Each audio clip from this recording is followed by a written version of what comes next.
बिस्मिल्लाहिर्रहमानिर्रहीम। जनाब स्पीकर, अल्लाह ताला के लिए तमाम हम्द सना और तारीफ़ है। अल्लाह ताला का बेपाया फजल करम है और उसका जितना भी हम शुक्र अदा करें कम है कि उसने अपनी कमाल मेहरबानी से और इस ऐवान में फ्रंट बेंचेस पर तशरीफ़ फरमा कायदीन और हमारे तमाम इन साथियों की काविश, कमिटमेंट और करोड़ों अवाम लोग पाकिस्तान में उनकी दुआओं से अल्लाह ताला ने आज पाकिस्तान को बचा लिया है।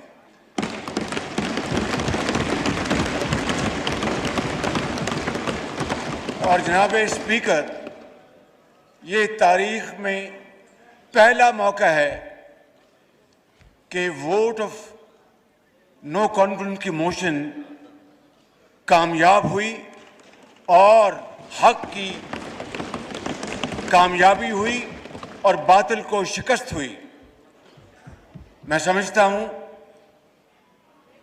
जनाब स्पीकर, आज के दिन पूरी पाकिस्तान की कौम के लिए एक अजीम दिन है कि इस ऐवान ने एक सिलेक्टेड वज़ीर आज़म, झुर्लू की पैदावार वज़ीर आज़म को आइन और कानून के जरिए अपने घर का रास्ता बताया है।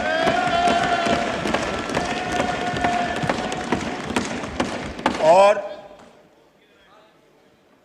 अवाम की ये खुशी का और क्या इसकी मिसाल हो सकती है कि आज पाकिस्तान में रुपया डॉलर के मुकाबले में 8 रुपए ऊंचा गया है। 190 से वापस 182 पे आया है। तो ये 8 रुपए कम हुए हैं। जो शख्स ये कहता था कि रुपया 1 रुपया भी ऊपर जाए तो वज़ीर आज़म करप्ट होता है, ये 8 रुपए नीचे गया है। तो इसको आप क्या कहेंगे मासवाए अल्लाह ताला का बेपाया फजल करम और पाकिस्तान के 22 करोड़ अवाम का इस ऐवान पर भरपूर एतबार और एतमाद। जनाब स्पीकर, जनाब स्पीकर, मैं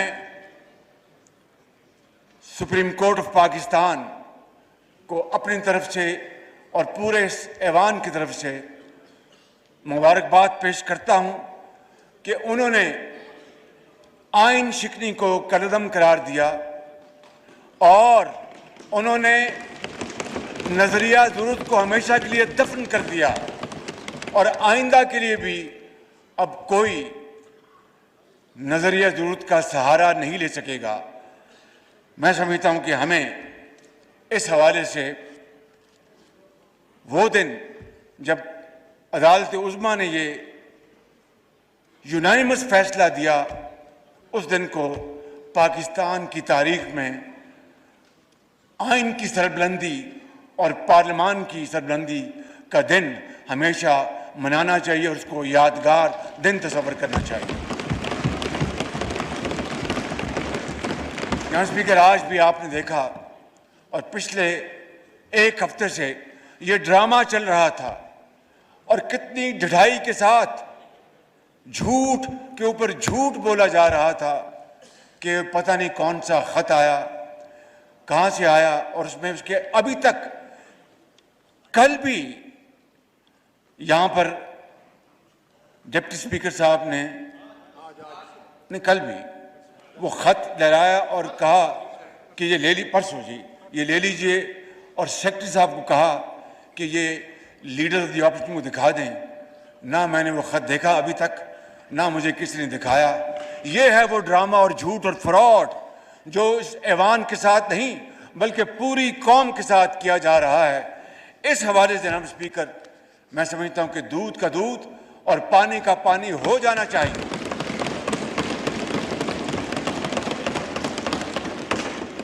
मैं ज्यादा पीछे नहीं जाना चाहता। हकीकत यह है कि वैसे तो हम मिलते रहते हैं, लेकिन इस हवाले से पीपल्स पार्टी के ज़ोमा जनाब आसिफ अली जरदारी और चेयरमैन बिलावल भुट्टो साहब की मेरी मुलाकात मार्च के अवाइल में होती है।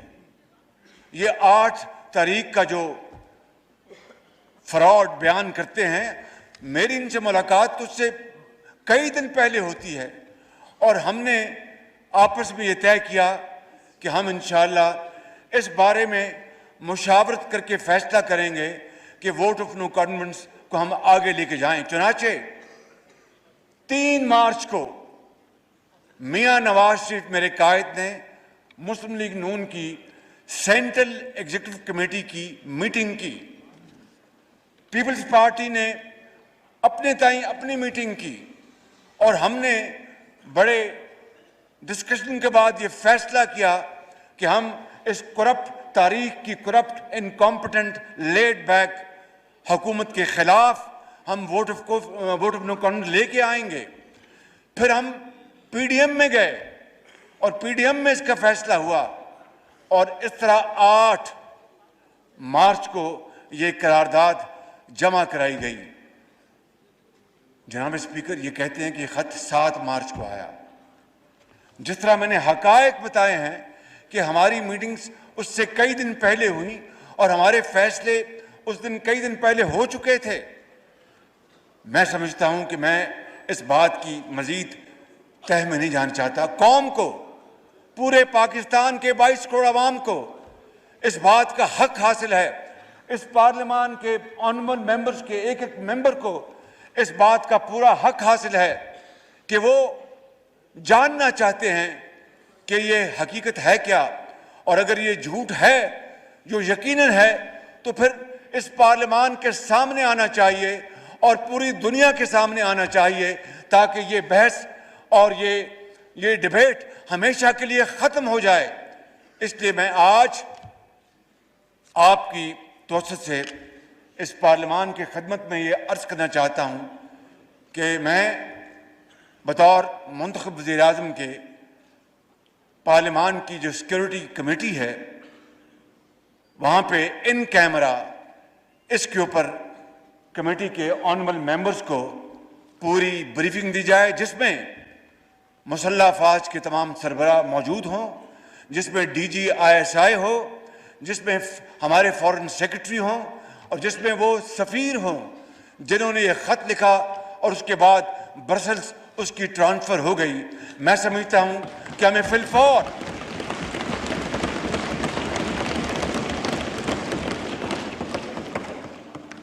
हमें इसमें कतअन देर नहीं करनी चाहिए ताकि पूरी कौम को पता चले। और मैं आज जनाब स्पीकर आपकी खिदमत में अर्ज़ करना चाहता हूँ अपनी तरफ से और बिला खौफ तरदीद इन कायदीन की तरफ से मैं ये कहना चाहता हूँ कि अगर इस हवाले से अगर एक रत्ती बराबर जनाब स्पीकर अगर even an iota of any shade of evidence खुदा न खास्ता आ जाए कि हम किसी बैरूनी साजिश का शिकार हुए या खुदा न खास्ता बैरूनी किसी ताकत के हमें वसाइल मिले, जिस तरह के फॉरेन फंडिंग में साबित हो चुका है, ये अगर खुदा न खास्ता एक धेले की कहीं ये साबित हो जाए या हमारी इन्वॉल्वमेंट साबित हो जाए, तो मैं यहाँ पर आपको गवाह बनाकर, उस खुदाए बुजुर्ग बरतर को गवाह बनाकर ये कहता हूँ कि मैं 1 सेकंड में वजारत उज़्मा से इस्तीफा देकर घर चला जाऊँगा जनाब स्पीकर।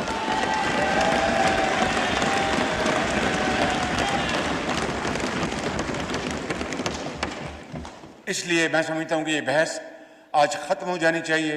मैं इंशाअल्लाह पहली फुर्सत में इन कैमरा सेशन का मैं इंतज़ाम करा के जनाब को मैं इतला करूँगा। जनाब स्पीकर, मैं एक मरतबा फिर अपने जुमला कायदीन का मैं शुक्रिया अदा करता हूँ।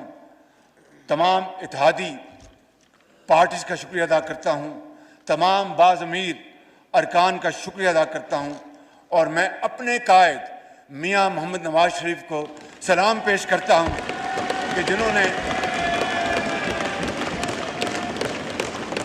जिन्होंने इस सारे मामले में मेरी मुकम्मल रहनुमाई फरमाई।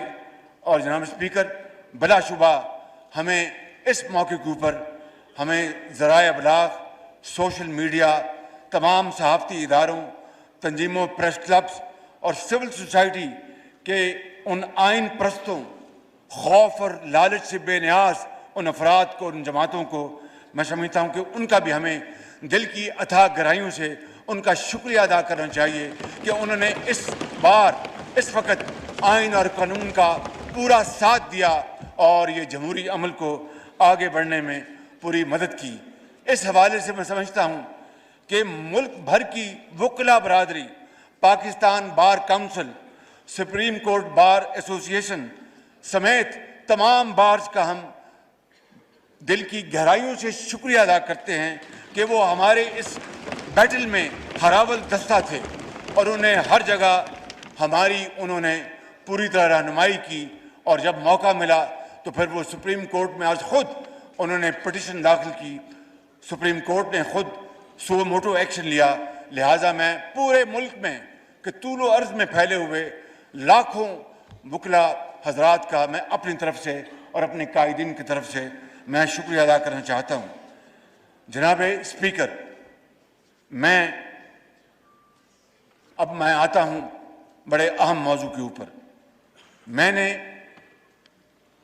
ये कई मरतबा कहा कि कर्ज की ज़िंदगी कोई ज़िंदगी नहीं। ज़िंदगी वही है इंसान जो खुद शबाना रोज़ मेहनत करके खून पसीना बहाए और ख़ुद अपने पाँव पे खड़ा हो।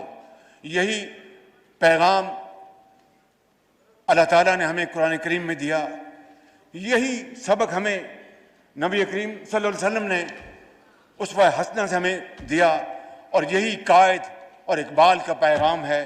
इसके अलावा कोई सर उठा के गलियों और मोहल्लों में चल नहीं सकता। अगर हमने जिंदा रहना है तो एक बावकार और ख़ुद मुख्तार कौम की तरह रहना है। इसके बगैर हम अपना खोया हुआ मुकाम हासिल नहीं कर सकते। जनाब स्पीकर, मैंने ये अर्ज़ करना है कि बेशक इन 4 सालों में ये तमाम साथी, ये ज़ोमा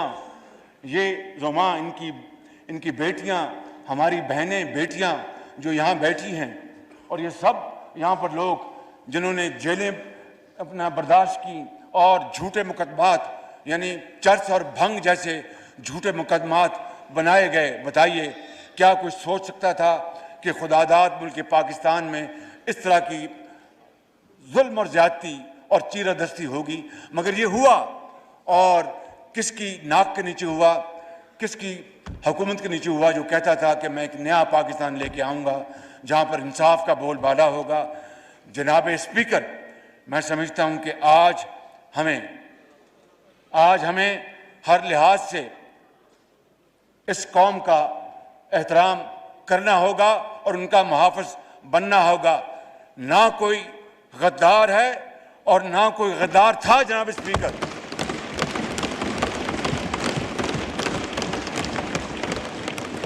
और मेरा मानना है कि अगर हमने इस मुल्क की जमहूरियत को आगे बढ़ाना है, मईशत को आगे बढ़ाना है, तो फिर डेडलॉक नहीं डायलॉग से काम लेना पड़ेगा। फिर जनाब स्पीकर, जख्म को ऊपर मरहम रखना पड़ेगा। फिर मुखासमत से नहीं मुफाहमत से काम लेना पड़ेगा पाकिस्तान के वसीतर मफाद में, और तकसीम नहीं, जो मैं समझता हूं कि तफहीम से काम लेना पड़ेगा। यही अब्दी पैगाम इकबाल ने दिया था, यही पैगाम हज़रत कायद आज़म ने दिया था। और जनाब स्पीकर, तब्दीली बातों से नहीं आती। अगर बातों से तब्दीली आनी होती तो 4 साल में तब्दीली की हवा हमें इस दुनिया के सबसे शानदार तरक्की याफ्ता मुल्क में बदल देती।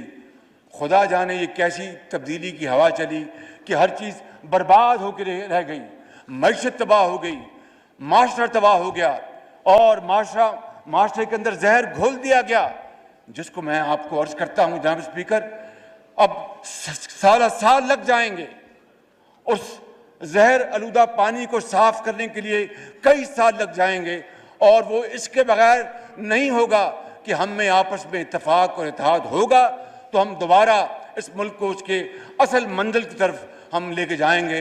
वगरना मैं समझता हूँ कि फिर मुश्किलात, मायूसी खुदा न खास्ता हमारा मुकद्दर होगी। मैं यहाँ पर अर्ज करना चाहता हूँ कि जनाब स्पीकर, हमारी मुल्क की मईशत इस वक्त इंतहाई गंभीर हालात में है, और ये अल्लाह ताला का बेपाया फजल करम है कि कल और आज जो स्टॉक एक्सचेंज और डॉलर के नीचे जाने में और रुपए के ऊपर जाने में उस मालिक का खास कमाल मेहरबानी है, और ये इत्तेफाक और इत्तेहाद इन लीडर्स का है, इन लोगों का है जिन्होंने आज डूबती हुई कश्ती को दोबारा खड़ा करने के लिए अल्लाह ताला ने सहारा दिया है।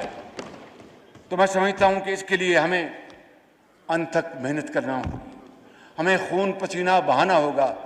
ये मैं अपने छोटे भाई चेयरमैन बिलावल भुट्टो साहब से, मौलाना असद साहब से, और जनाब खालिद सिद्दीकी साहब से, और अपने बहुत मोहतरम भाई जनाब मैंगल साहब से, और जनाब आगे अली नवाज शाह जी उनसे पहले को बैठे हैं, नहीं अली नवाज शाह साहब बैठे हैं, मक्सी साहब बैठे हैं, मेरे भाई हैदर हुती साहब बैठे हैं, और वो मेरे भाई दावड़ साहब बैठे हैं, और बुक्टी साहब बैठे हैं, और इनके साथी। मैं समझता हूँ कि ये मैं इनसे गुजारिश करता हूँ, और बिल्कुल हम में इत्तेफाक है, अगर हमने इस मुल्क की डूबती हुई कश्ती को बचाना है और दरिया के पार लगाना है, तो खुदा की कसम इसके अलावा कोई और नुस्खा कारगर नहीं साबित हो सकता मा सिवाय इत्तेहाद, इत्तेहाद, इत्तेहाद, मेहनत, मेहनत और मेहनत के। और इसके लिए हम सब अल्लाह ताला बड़ा बोल ना बुलवाए, इंतहाई आजी से उसके हजूर दुआ करते हैं कि वो हमें हिम्मत दे कि हम कोई कसर उठा ना रखें, और इंशाअल्लाह ये हालत सूरत हाल बहुत ख़राब है, लेकिन उस मालिक ने चाहा तो अंत तक मेहनत से ये सूरत हाल ज़रूर बदलेगी। क्यों? इसलिए कि ये मैं समझता हूँ कि इसमें ये पैगाम पिना है, खुशबुओं का एक नगर आबाद होना चाहिए, खुशबुओं का एक नगर आबाद होना चाहिए। उस निज़ाम ज़र को जो अभी दफन हो चुका है, इस निज़ाम ज़र को बर्बाद होना चाहिए। इन अंधेरों में भी जो इन्होंने 4 साल में पैदा किए हैं, इन अंधेरों में भी मंजिल तक पहुंच सकते हैं हम, जुगनुओं को रास्ता तो याद होना चाहिए।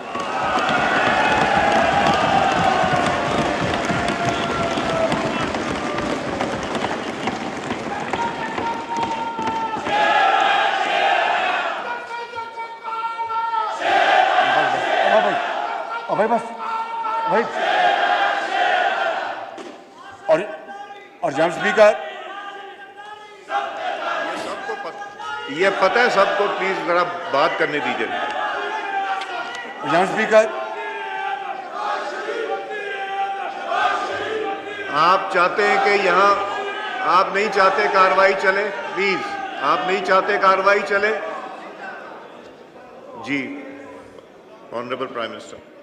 और इस बंद का आखिरी शेर है कि ख्वाहिशों को खूबसूरत शक्ल देने के लिए कि मैं 300 अरब डॉलर ले आऊँगा, और मैं 1 रुपया अपना तेल की कीमत ऊपर जाएगी तो उस वज़ीर आज़म को इस्तीफ़ा दे देना चाहिए, IMF के पास नहीं जाएंगे, मर जाएंगे। तो फिर अगर ख्वाहिशों को खूबसूरत शक्ल देनी थी तो इस शेर में पना है कि ख्वाहिशों को खूबसूरत शक्ल देने के लिए ख्वाहिशों की कैद से आज़ाद होना चाहिए।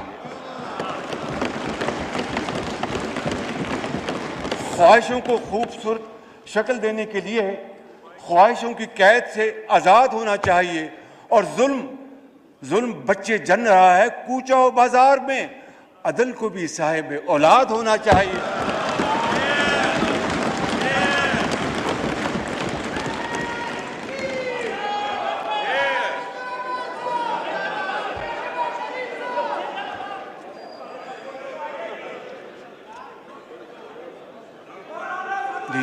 क्या फरमाया आपने?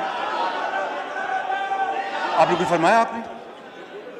जी आपने कुछ फरमाया आपने? नहीं नहीं, अच्छा। आप बात कीजिए। जनाब स्पीकर, आपको याद है कि इसी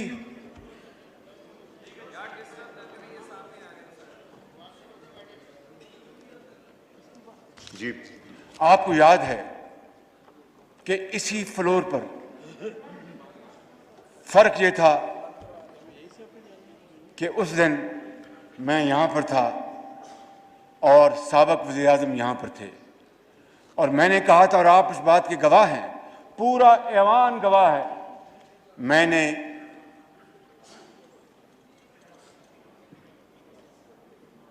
जी प्लीज। जी मैंने मिसाके मस्जिद की पेशकश की थी, बड़ी सोच समझ के, मगर उसका जो हश्र हुआ जनाब स्पीकर, मैं उसके बारे में कुछ नहीं कहना चाहता, और मैं ये कहना चाहता हूं कि अगर उसको पाया हकारत से ना ठुकराया जाता तो आज पाकिस्तान की मईशत का इतना बुरा हाल ना होता।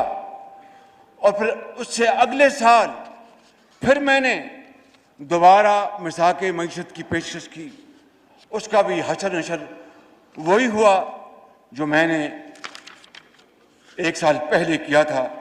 और जनाब स्पीकर, मैं आपको बिला खौफ तरदीद कहना चाहता हूं, जो कहते हैं कि जरा नम हो तो ये मट्टी बड़ी जरखेज साकी, अगर इनमें जज्बा होता, अगर इनमें पाकिस्तानियत का जोश होता, और अगर ये जोम में और अपने एक एरोगेंस में ना होते तो उस पेशकश को कबूल करते तो आज क्रेडिट इनको मिलता, पाकिस्तान आगे जा रहा होता, और आज लाखों लोग आज बेरोजगारी के कुएं में धकेले ना जा रहे होते।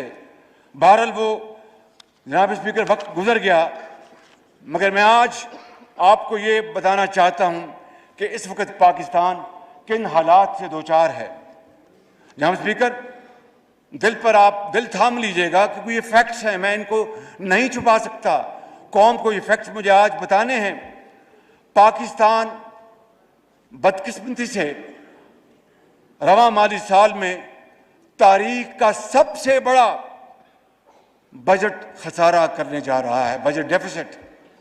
अंदाजा कीजिए, 74 साल तारीख में सबसे बड़ा बजट डेफिसिट होने वाला है। तारीख का सबसे बड़ा तजारती खसारा यानी ट्रेड डेफिसिट होने वाला है।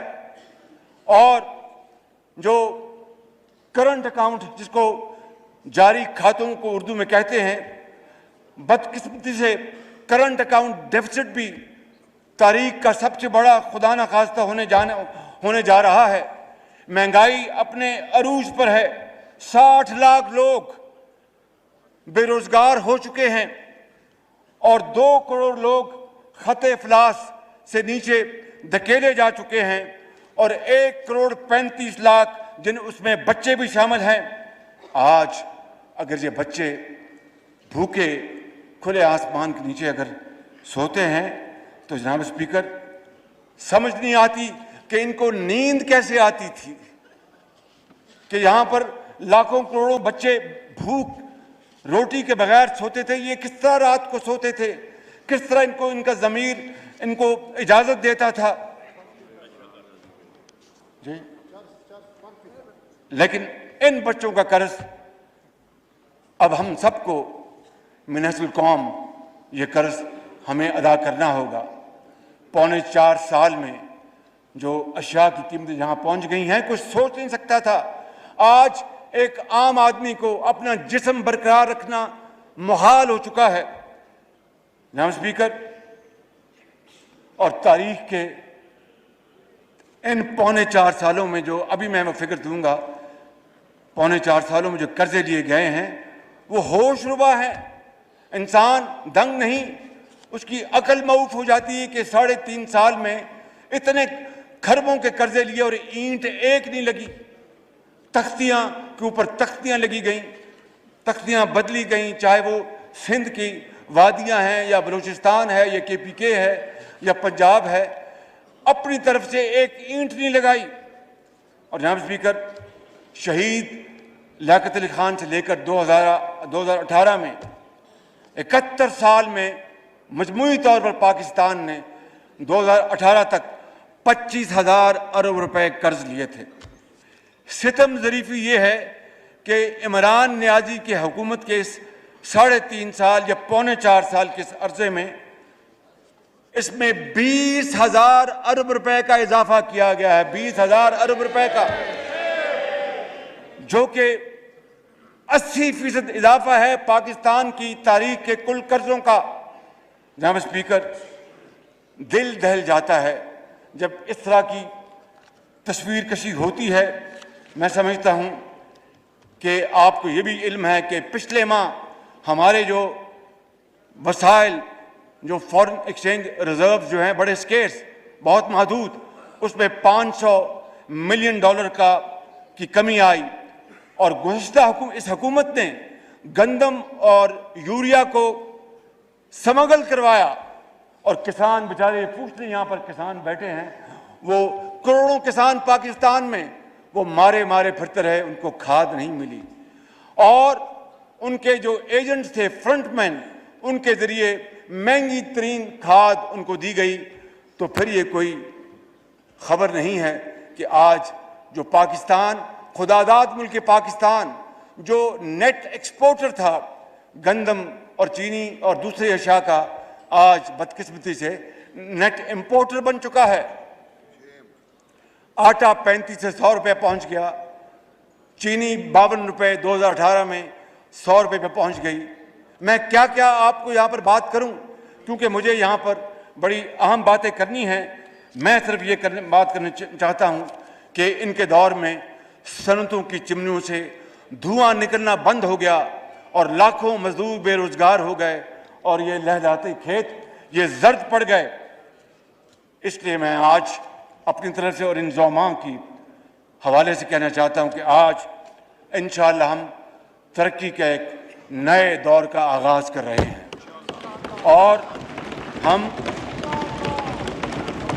माँओं के, बेटियों के दुख दर्द का मुदावा करेंगे, किसान और मजदूर के पसीने का हक अदा करेंगे और यही हमें कुरान करीम ने हुक्म दिया है। जनाब स्पीकर के यतीमों के सरों पर दस्ते शफ़क़त रखो और यही हमारे नबी आखिर ज़मान सल्लल्लाहु अलैहि वसल्लम के उसवा हुस्ना है। आज मैं यहाँ पर यह भी कहना चाहता हूँ कि सर विंस्टन चर्चिल ने 1940 में दारुल अवाम में खिताब किया था और ये कहा था कि I have nothing to offer but blood, toil, tears and sweat. मैं आपको ईमानदारी से कहता हूँ कि आज जिस जगह पर माजी की हुकूमत ने मुल्क को छोड़ा है, हमारे पास आंसुओं और आहों और खून देने के अलावा कौम को कुछ नहीं बचा, लेकिन हिम्मत नहीं हारनी चाहिए। मेरा ईमान है कि अगर हिम्मत होगी, अल्लाह से हम रहम मांगेंगे और मेहनत करेंगे तो ये पाकिस्तान की हालत ज़रूर बदलेगी। क्योंकि मैं हमेशा कहता था और हमेशा कहता हूँ कि जब अपना काफ़िला अज़्म व यकीन से निकलेगा, जब अपना काफ़िला अज़्म व यकीन से निकलेगा, जहाँ से चाहेंगे रास्ता वहीं से निकलेगा। वतन की मट्टी मुझे एड़ियाँ रगड़ने दे, मुझे यकीन है चश्मा यहीं से निकलेगा। और जनाब स्पीकर, यही वो वाहिद रास्ता है। जनाब स्पीकर, मगर जहनों में सवाल पैदा होगा और होता है। ये जो गैलरीज में हमारे भाई बहनें और बुजुर्ग तशरीफ़ फरमा हैं, 22 करोड़ आवाम ये सवाल करेंगे कि शहबाज शरीफ तुम खादमे पाकिस्तान बनकर ये बातें अब कर रहे हो, ये बताओ कि ये होगा कैसा, ये किस तरह होगा, ये किस तरह ज़हूर पजीर होगा, ये किस तरह इम्प्लीमेंट होगा। तो उसका मैं बड़े अदब से जनाब स्पीकर आपकी खदमत में और आपके तोसत से पाकिस्तान के तूल अर्ज़ में ये गुजारिशात पेश करना चाहता हूँ। 1974 में पाकिस्तान के एटमी प्रोग्राम की बुनियाद शहीद जुल्फ़िकार अली भुट्टो ने रखी थी और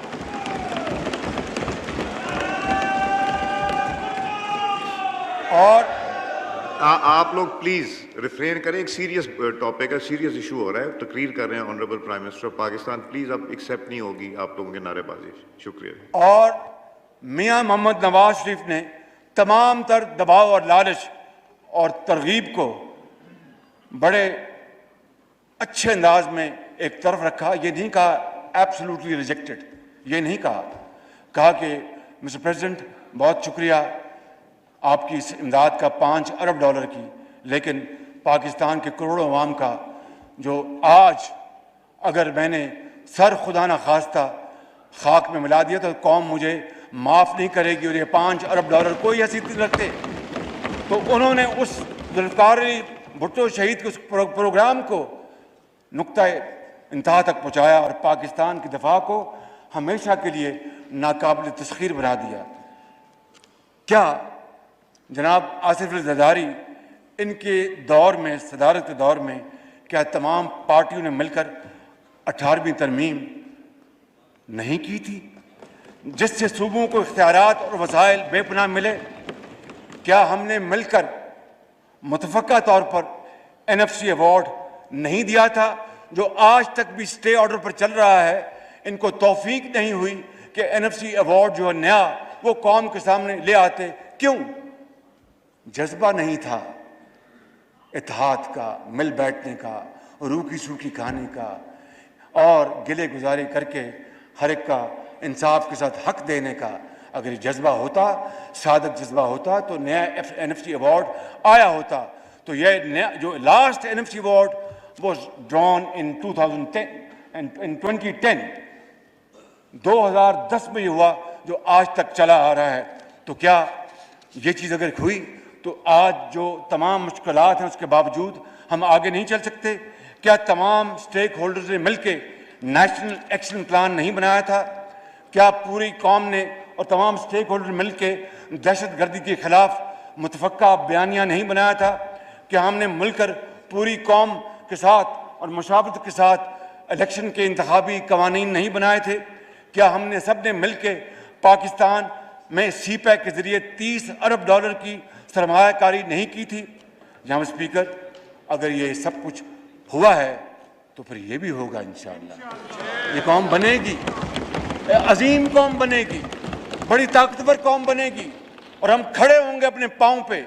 और जो कहते हैं ना कि बेगर्स कांट बी चूजर्स, अपने गरेबानों में झांकें कि कौमें वही खड़ी होती हैं जो चूजर्स होती हैं। बेकारी को कौन पूछता है? जनाब स्पीकर, मैं आपसे ये बड़े आजिज़ी के साथ कहना चाहता हूँ कि अगर पहली सफ में ये बैठे ये लोग, ये कायदीन इकट्ठे हो जाएं और खुदा के साथ ये वादा कर लें और चल पड़ें तो कोई पहाड़ हमारे रास्ते में मुश्किल नहीं होगा, कोई समंदर हमारे रास्ते में मुश्किल नहीं होगा। जनाब स्पीकर, आपको पता है कि बिजली के कारखाने पिछले दौर में बने और अंधेरे ख़त्म हो गए। 6.1% हमारी इकॉनमी जा पहुंची थी और पहली 20 एमर्जिंग इकॉनमी में पाकिस्तान का नाम शामिल हुआ था। IMF का प्रोग्राम किया गया और मुकम्मल हुआ और फिर 2018 में हम जो पाकिस्तान छोड़ गए थे उसको चीनी भी एक्सपोर्ट होती थी, गंदम भी एक्सपोर्ट होती थी। आज we have become net importers. जनाब स्पीकर, और इसके अलावा बेशुमार मैं आपका इस हाउस का वक्त नहीं लेना चाहता, लेकिन ये कहना चाहता हूँ कि हस्पतालों में गरीब लोगों के लिए मुफ्त इलाज और अद्वियात नवाज शरीफ के दौर में शुरू की गई और लाखों बच्चों और बच्चियों को, जो यतीम बच्चे और महरूमुल मईशत बच्चे जिनके सरों पर कोई दस्ते शफकत देने वाला नहीं था, लाखों ऐसे बच्चों और बच्चियों को तूल अर्ज में पाकिस्तान के उनको तालीमी वज़ाइफ दिए गए, यूनिवर्सिटियाँ बनाई गई और हस्पताल बनाए गए। मैं एक मिसाल देता हूँ, ये PKLI Pakistan kidney and liver institute, इसका जो हशर नशर किया गया है, खौफ आता है, खौफ। This was moving towards becoming John Hopkins of Pakistan.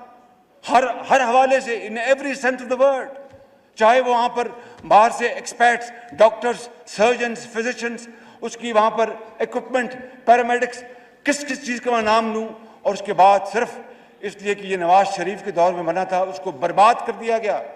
और फर्स्ट टाइम पाकिस्तान के अंदर ये जिगर का वहाँ पर ट्रांसप्लांट शुरू हुआ। हिंदुस्तान हम भेजते हैं जिगर के ट्रांसप्लांट के लिए और 50-50 लाख रुपए देते हैं। वो अरबों रुपए बच सकते थे। जनाब स्पीकर, मैं क्या आपको बताऊं और क्या ना बताऊं, दिल बहुत दुखी है, बहुत परेशान है, लेकिन हिम्मत हारने का सवाल नहीं पैदा होता। हम उठेंगे और उठेंगे और उठेंगे और पाकिस्तान को बनाएंगे इंशाअल्लाह। जनाब स्पीकर,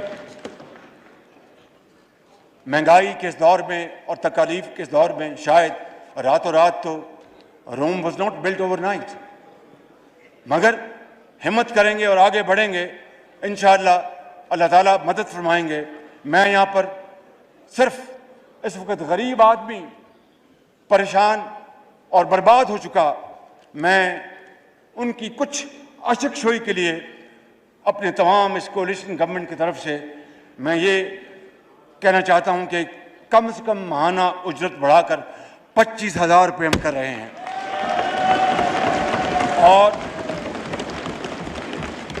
और सूबों के तावन से आइंदा चंद रोज़ में इस सिलसिले में बाज़ाब्ता हम ज़रूरी कानूनी कार्रवाई भी करेंगे इंशाअल्लाह। और इसका इतलाक़ इसी 1 अप्रैल से होगा, जो गुजर गया है इसी महीने से होगा इसका इतलाक़ इंशाअल्लाह। और मुझे उम्मीद है कि तनख्वाहदार तबके के मुश्किलात का अंदाज़ा हमारा सरमायाकार, अल्लाह उनको और हिम्मत दे कि पाकिस्तान में सरमाया लगाएं। हमारे इन्वेस्टर्स, अल्लाह उनको और तौफीक दे कि वो पाकिस्तान में इन्वेस्टमेंट करें। And we will make sure by the grace of God that we will make Pakistan through wonderful policies of a paradise for investments इंशाअल्लाह। ये जो माजी में 3.25 साल में हुआ, मैं उसकी बात नहीं कर रहा।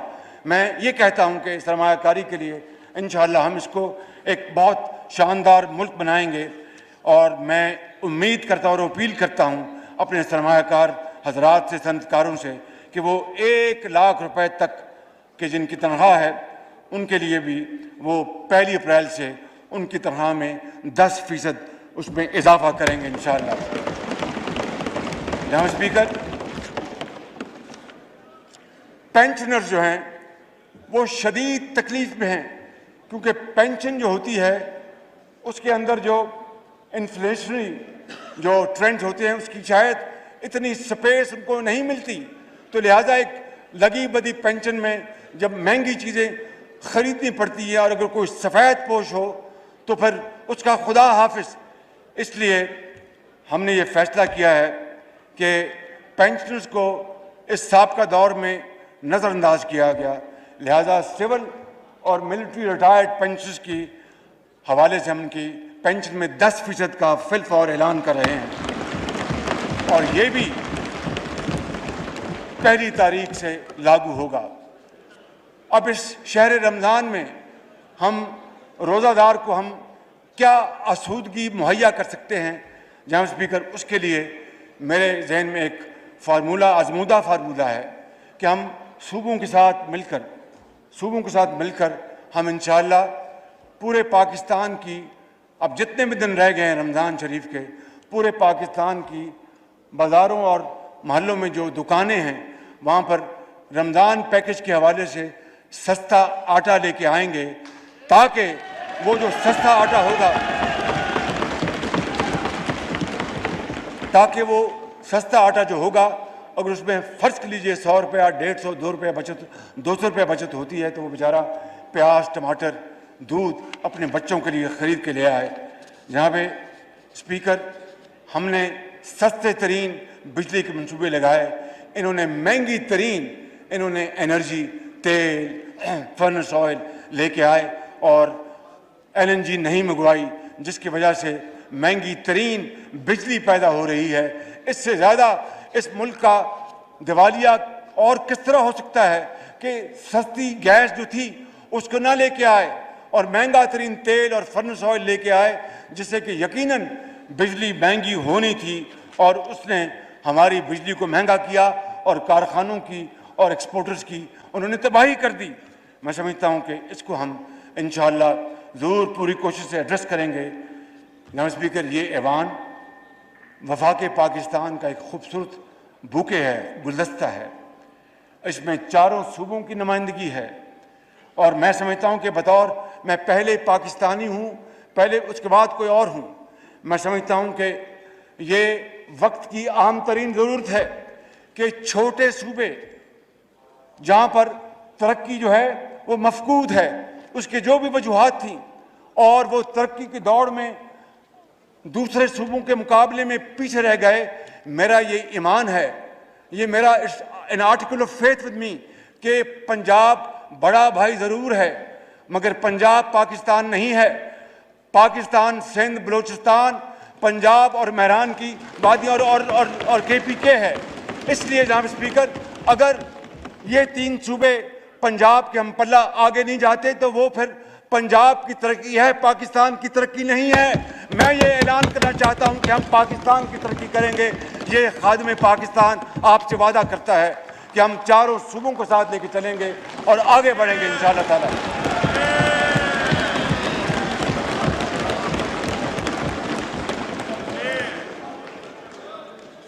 जनाब स्पीकर, साबक फाटा के इलाकों समेत बलूचिस्तान और तमाम सूबों के मसाइल और महरूमियों का मैंने जिक्र किया है और इंशाअल्लाह नौजवान नस्ल को इंशाअल्लाह हम उनके हाथों में हम क्लाशनकोफ या खुदा न खास्ता अफ्यून या कोई और नहीं देंगे। उनको मज़ीद लैपटॉप्स देंगे, उनको हुनर देंगे, उनको तालीम देंगे, उनको टेक्निकल एजुकेशन देंगे ताकि वो पाकिस्तान के वो अजीम मेमार बन सकें। और मैं अर्ज़ करना चाहता हूँ कि इंशाअल्लाह हम बेनज़ीर कार्ड को दोबारा लेके आएंगे और इस मुल्क के अंदर हम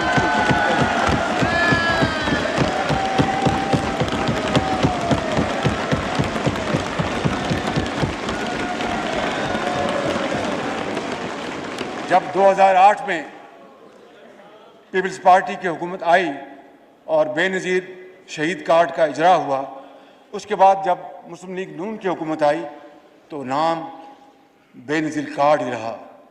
ये शुमी किस्मत, ये कौमी वहादत की एक मिसाल है। भाई अगर किसी ने एक प्रोग्राम शुरू किया, वो अल्लाह ताला को प्यारी हो गई, अपना खून दे गई इस वतन के लिए, तो अगर उसकी यादगार के लिए उस कार्ड का नाम वही रहता तो उसमें क्या बात थी। मगर इसके लिए बड़ा दिल चाहिए, इसके लिए लार्ज हार्टेडनेस चाहिए, इसके लिए जेनरोसिटी चाहिए। You have to be generous.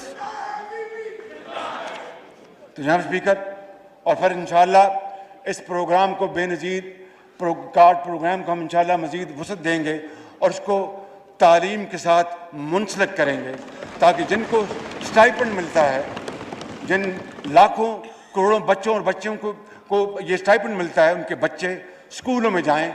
वगरना अगर हमने उनको ना इसकी तरगीब दी तो then we will be raising an army of beggars. No, we need great people, great men, great girls and great boys who should be equipped with knowledge and who should become great Pakistanis to serve this country with modern knowledge and techniques। तो मैं समझता हूँ कि इस programme को इंशाअल्लाह हम मशावरत के साथ आगे बढ़ाएंगे और मैं समझता हूँ कि ये एक सदका जारिया है। जहाँ स्पीकर, खारजा महाज पे हमें बदकिस्मती से पे दर पे हमें, अगर मेरा आखिरी हिस्सा है, अगर नमाज के लिए आप वक्फा कर रहे हैं, आई डोंट नो। अच्छा ठीक जी जी, मैं पढ़ के आया था, मुझे पता था आप तकरीर करना चाहते हैं, दिल खोल के।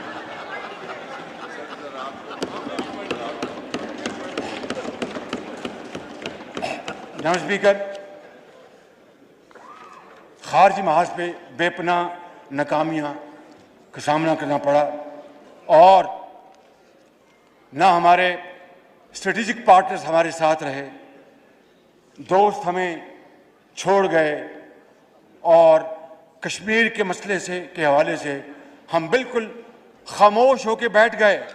जहाँ स्पीकर, किसी को कोई शक नहीं होना चाहिए कि चीन पाकिस्तान का एक वफादार, काबिल एतमाद और अमन और दुख और सुख का साथी है। चीन ने पाकिस्तान का न सिर्फ इक़्तिसादी हवाले से हमेशा साथ दिया, बल्कि इंटरनेशनल फोरम पर हमेशा हमारा साथ दिया और पाकिस्तान को हमेशा अपना एक हमसाया दोस्त जाना। ये दोस्ती जो है ये हुकूमतों के दरमियान तो रहती है, कोई हुकूमत आए या जाए, ये दोस्ती लाजवाल है।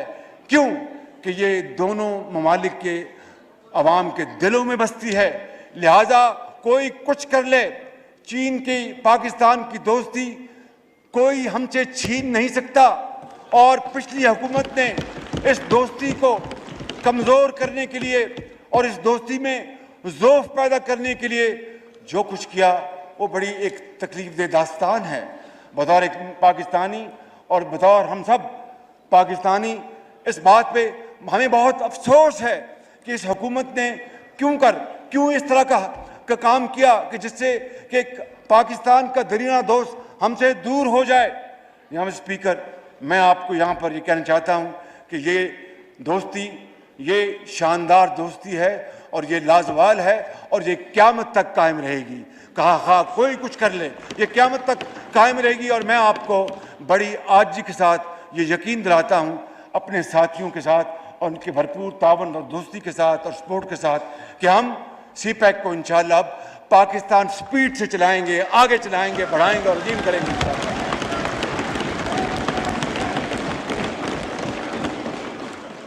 और हम चीनी सदर जनाब शी जिनपिंग और चीनी क़यादत के इंतहाई शुक्रगुजार हैं।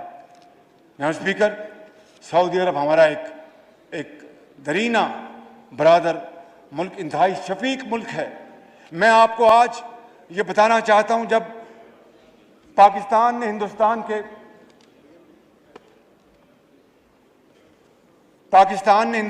के 5 धमाकों के मुकाबले में 6 धमाके करके हिंदुस्तान के दांत खट्टे कर दिए थे, उस वक़्त पाकिस्तान के ऊपर पाबंदियां लग चुकी थी।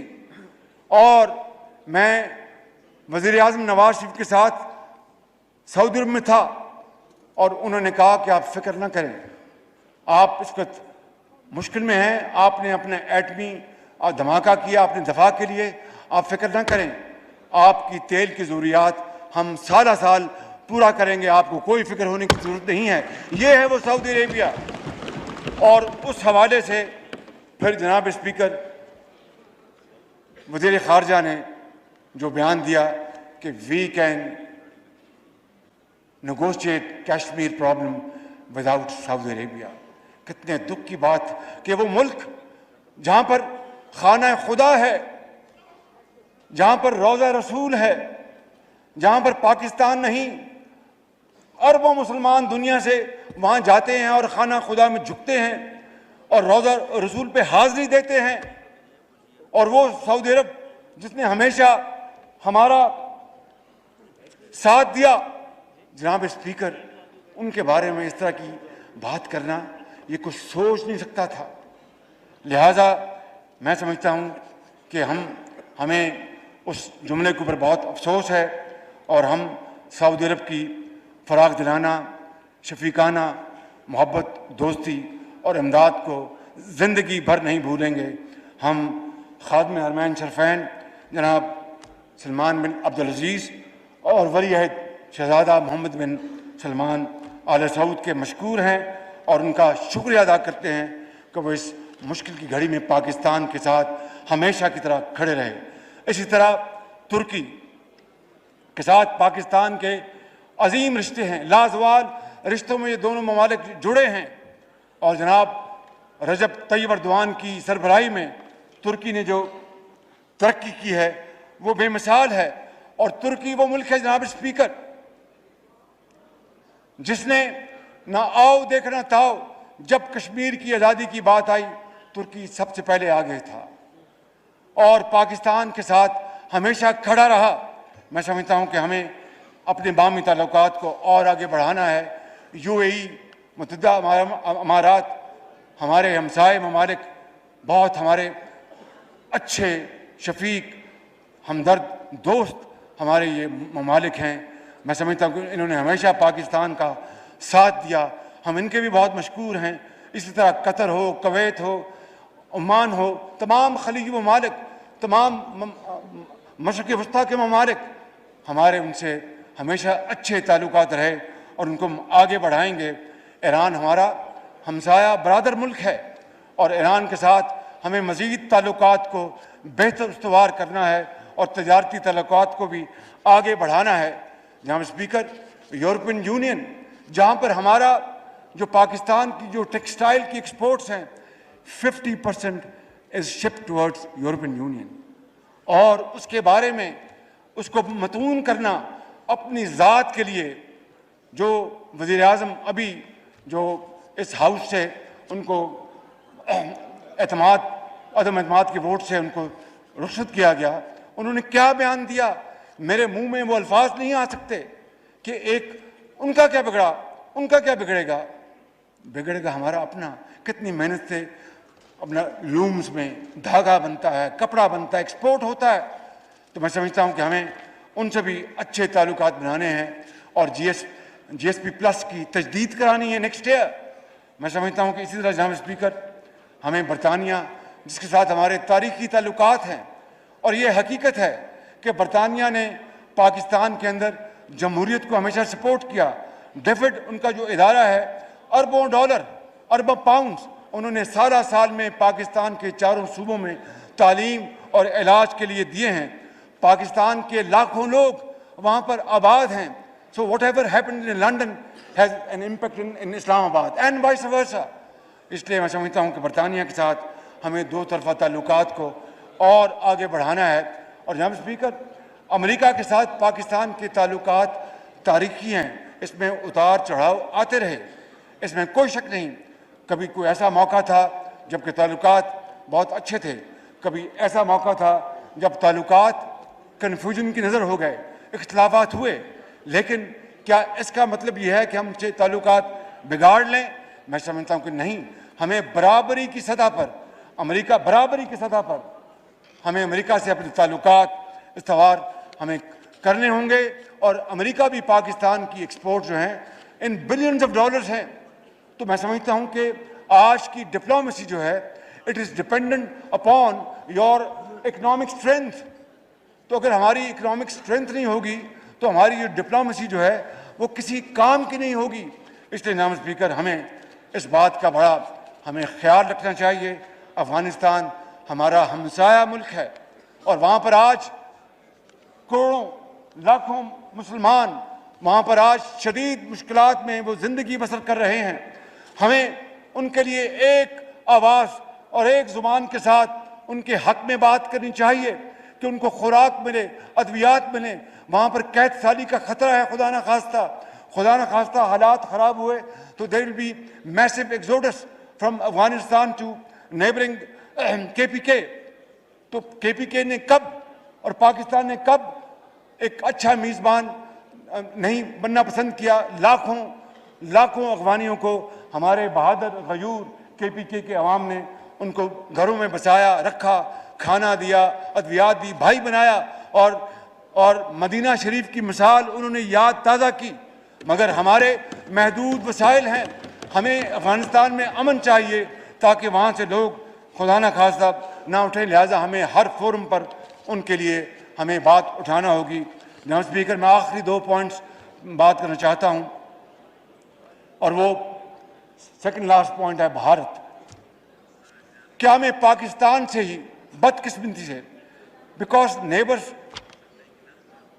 Are not a matter of choice, I mean it is something you have to live with. तो चूंकि हम हमसाए रहे, क्या हमें पाकिस्तान से हम बदकिस्मती से हमारे ताल्लुकात भारत से सही न बन सके? और मैं आज ये कहना चाहता हूँ, ये जो बात करते हैं, मैं यहाँ पर इल्ज़ाम तराशी के लिए नहीं खड़ा हुआ। मैं ये कहना चाहता हूँ कि नवाज शरीफ ने भारत से जब अमन का हाथ बढ़ाया था तो वही नवाज शरीफ था जिसने अक़वाम मुत्तहिदा में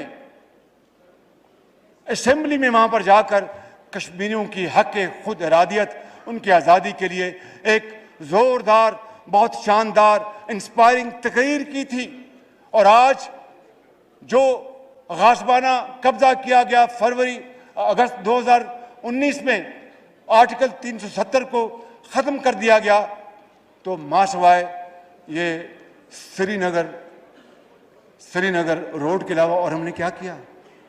क्या कोई संजीदा काविश की? क्या कोई सीरियस डिप्लोमेसी की? क्या कोई गए बार और कोशिश की कि जनाब कश्मीरियों के साथ क्या हश्र हो रहा है? दिन रात कश्मीर की वादियों में कश्मीरी भाइयों और बहनों का खून बह रहा है और कश्मीर की वादी उनके खून से सुर्ख हो गई है। तो जनाब स्पीकर, मैं ये अर्ज़ करना चाहता हूँ कि भारत के साथ हम अच्छे ताल्लुकात के ख्वाह हैं, लेकिन मसला कश्मीर के मुनसिफाना हल तक पायदार अमन कायम नहीं हो सकता। इसलिए मैं समझता हूँ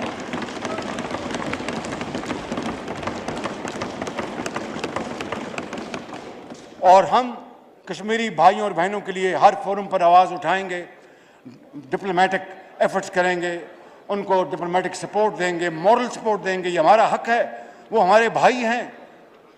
जनाब स्पीकर, काश भारत ये समझ लेता, और मैं प्राइम मिनिस्टर मोदी को मैं ये मशवरा दूंगा कि आप समझें कि दोनों अतराफ जो गुर्बत है, जो बेरोज़गारी है, जो बीमारी है, जो लोगों को दवाई नहीं मिलती, तालीम नहीं है, कारोबार नहीं है, मजदूरी नहीं है, क्यों हम इस तरह अपना और आने वाली नस्लों का नुकसान करना चाहते हैं? आए कश्मीर का मसला अक़वाम मुत्तहिदा की करारदादों और कश्मीरियों की उमंगों के मुताबिक तय करें और दोनों अतराफ इन गुर्बत को ख़त्म करें, गुर्बत को मिटाएं, रोज़गार पैदा करें, तरक्की दें और खुशहाली लेके आएँ।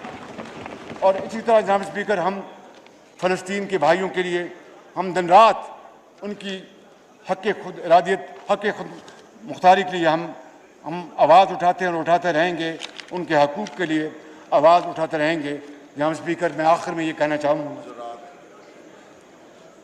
पाकिस्तान के मारूजी हालात के पेश नज़र कौम को तकसीम दर तकसीम से बचाना आज हमारा फ़र्ज़ है।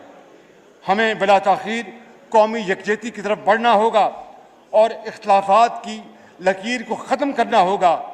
और इकबाल ने कहा था, फ़र्द कायम रब्ते मिल्लत से है, तन्हा कुछ नहीं। फ़र्द कायम रब्ते मिल्लत से है, तन्हा कुछ नहीं। मौज है दरिया में, बैरून दरिया कुछ नहीं। बैरून दरिया तो झाग हो जाती है, खौफनाक मौज दरिया में होती है। क्यों? यूनिटी, जिस तरह ये यूनिटी है, जिस तरह ये यूनिटी है, पूरी कौम की यूनिटी के साथ ये मुमकिन है, इंशाअल्लाह ये होगा। जनाब स्पीकर, क्योंकि एक मुल्क सेंसस से बन सकता है मगर कौम कंसेंसस से बनती है। जनाब स्पीकर, मुल्क शाहराहों से बनता है मगर कौम नई सोच, नई फिक्र और नई राहों से बनता है। मैं इस हवाले से कहूँगा कि जहान ताज़ा की